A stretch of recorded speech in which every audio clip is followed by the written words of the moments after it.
Johnny మాస్టర్‌కి నేను నిన్న మొన్ననే చెప్పా. ఆయన విచారణకు సంబంధించి ఇస్తారు. ఫోక్సో కేసు కాబట్టి ఖచ్చితంగా పోలీస్ కస్టడీకి ఇస్తారు.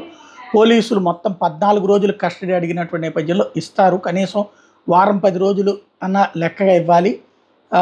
ఒక్కోసారి మ్యాజిస్ట్రేట్ల ఆలోచన బట్టి ఉంటుందన్నటువంటిది. ఇప్పుడు 4 రోజుల పాటు పోలీస్ కస్టడీకి విచారణకి అనుమతించారు. ప్రస్తుతం జానీ మాస్టర్‌కి సంబంధించి ఇవాల్ట అదుపులోకి తీసుకున్నారు.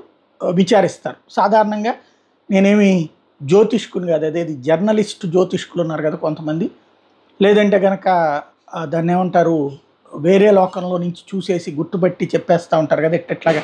వాళ్ళు ఏం అడిగారో లోపలిది నేను అంతగా వాళ్ళు ఏమి అడిగారు, కాకపోతే అడగడానికి అవకాశం ఉండేది ఏంటంటే అమ్మాయికి మీకు ఉన్నటువంటి పరిచయం ఎప్పుడు, ఎలా పరిచయం అయింది, ఆ తర్వాత అమ్మాయిని మీరే కలిసారా, మీరే పిలిపించారా, తనే వచ్చిందా, ఆ తర్వాత తనతో ఇంటిమసీ ఎట్లా ఉంది, ఎప్పుడు తొలిసారి మీ ఇద్దరికి సంబంధించిన లైంగిక సంబంధం ఉంది, ఆ టైంలో మీకు అమ్మాయి మైనర్ అని తెలుసా తెలియదా, అట్లాగే ఆ తర్వాత హోటల్లో ఇట్లా రూమ్ తీసుకున్నారు ఇట్లాగని చెప్తుంది, మీరేమంటారు, ఇవన్నీ కూడా లెక్క తీస్తారు.